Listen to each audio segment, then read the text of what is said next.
കുറച്ച് ചാമ്പയ്ക്ക ഇട്ടിട്ടുണ്ട്. സാധാരണ അച്ചാറും വൈനും ഒക്കെ കോമൺ അല്ലേ. നമുക്ക് ഇത് വെച്ചിട്ട് ചാമ്പയ്ക്ക വെച്ചിട്ട് ഒരു ഡ്രിങ്ക് ഉണ്ടെങ്കിലോ?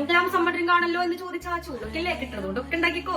നമുക്ക് എന്തായാലും ഇത് വെച്ചിട്ട് ട്രൈ ചെയ്യാം. ബൈ. നമ്മുടെ ചാമ്പയ്ക്കത് ഇങ്ങനെ കുരുവും കേടുള്ളതൊക്കെ കളഞ്ഞ് നമ്മൾ ഇങ്ങനെ ക്ലീൻ ആക്കി എടുത്തിട്ടുണ്ട്. ഈ പുഴുവൊക്കെ ഉണ്ടാകാൻ ചാൻസ് ഉണ്ടോ? എനിക്ക് എന്തായാലും അത്യാവശ്യം നല്ലതായിരുന്നു. സോ ഇങ്ങനെ ആക്കിയെടുക്കാം. ഓക്കെ,